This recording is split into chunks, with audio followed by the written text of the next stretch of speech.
Captain Peter Cutzy, this is the last in the series of the approach to stall recoveries. It is the final approach, ILS recovery.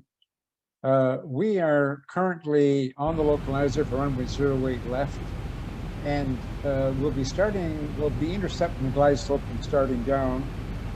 But until we get there, a quick briefing on the setup.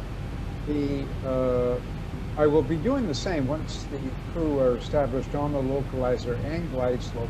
I'll bring thrust levers to idle, disengaging auto throttles, and the autopilot will maintain the glide slope, and of course the speed will drop off.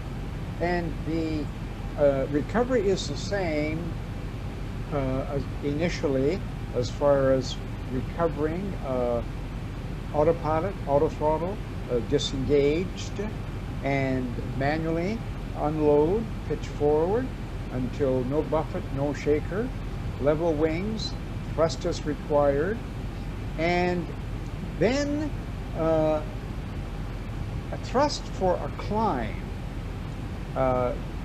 Do not change configuration. So you want lots of thrust and a minimum rate of climb of perhaps somewhere close to 500 feet per minute with lots of stabilizer nose down trim, because you've got a lot of thrust on, the nose is going to pitch up. This is not a go-around procedure. This is an approach to stall recovery procedure first.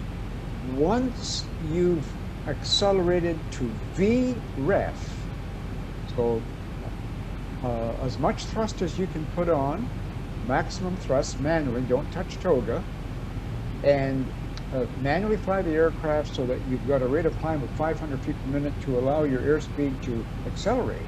You've got to accelerate. You're actually going to be at VREF minus 30 when we actually get the shaker and recover from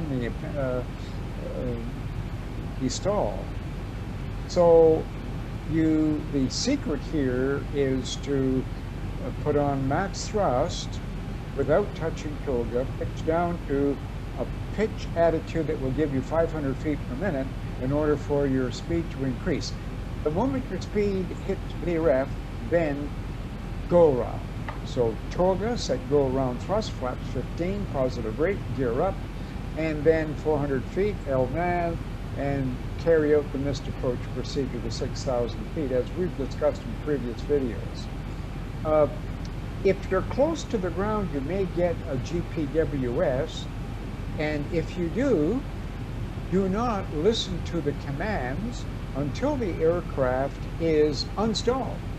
So you've got to unstall the aircraft first, GPS signals recognition and action second. So we'll go ahead and do that, set the crew up, and I'll get into a setup mode and then resume this video.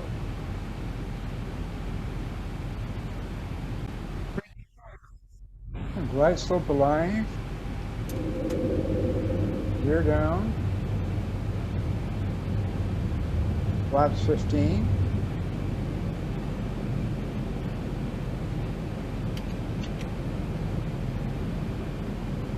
set flap 15 speed,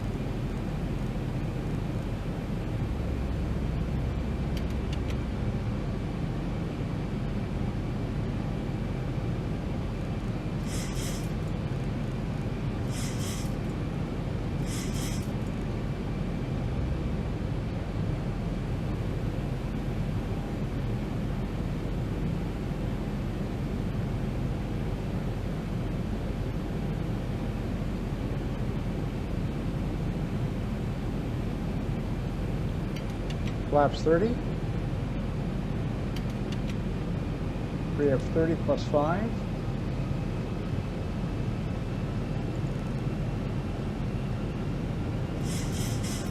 glide slope capture.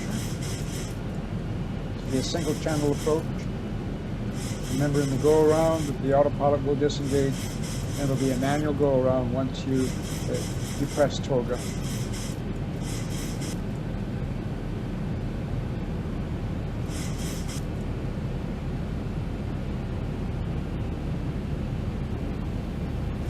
The landing check is complete. Mr. Post altitude 6,000 feet set.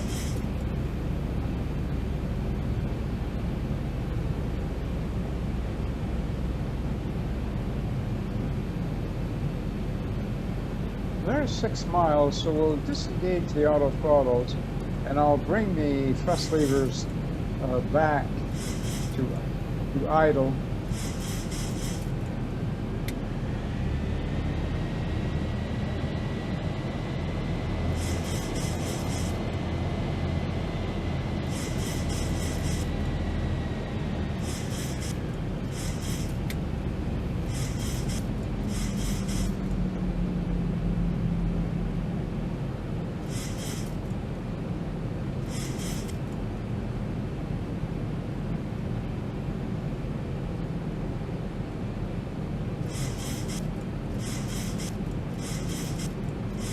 So the airspeed is decreasing now, and the aircraft is trimming to keep it on the 3-degree glide path.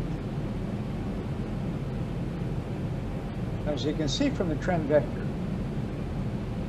And you may get a stab out of trim light on also, because the flight path angle is constant at -3 degrees.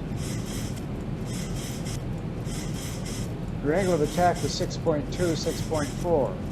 And that really would be add 2 to that, 9.6, and that's 10.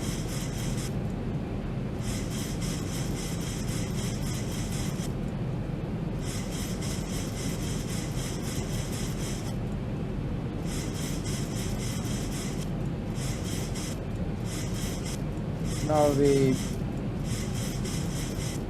amber, there we go.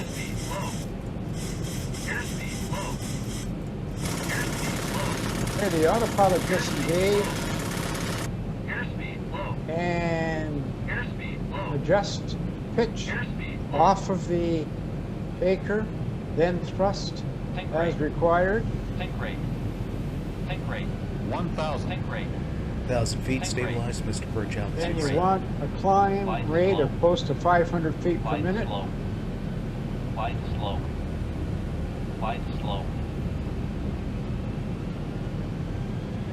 So that we can accelerate to VREF. 1,000.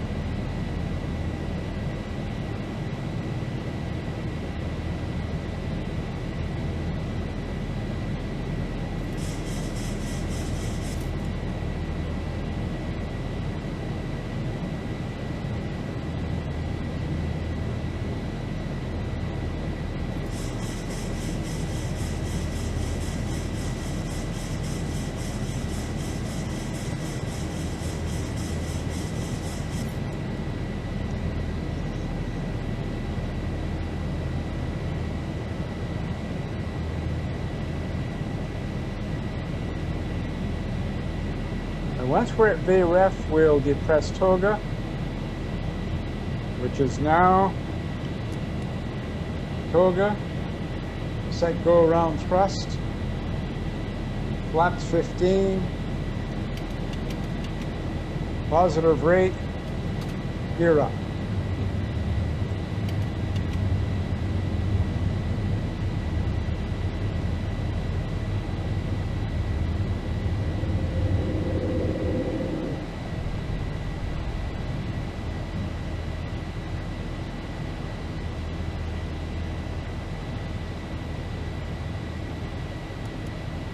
Autopilot engaged, auto throttle engaged, and we're going to 6,000 feet, and LNAV.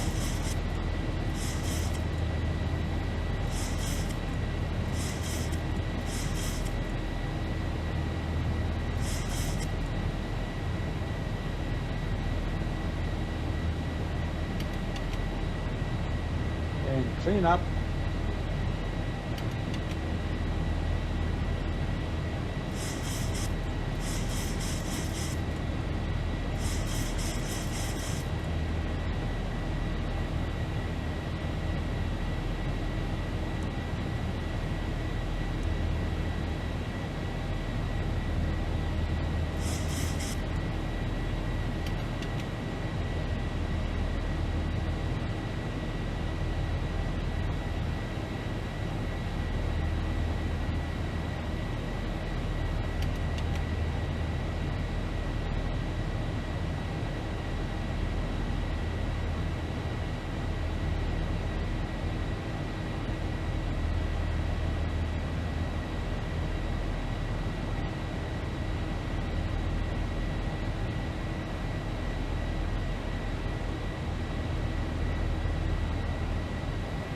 flaps up, lights out after takeoff procedure. All right, we'll stop it there. So that's pretty well it. That's the ILS approach to stall recovery. See you in my next video.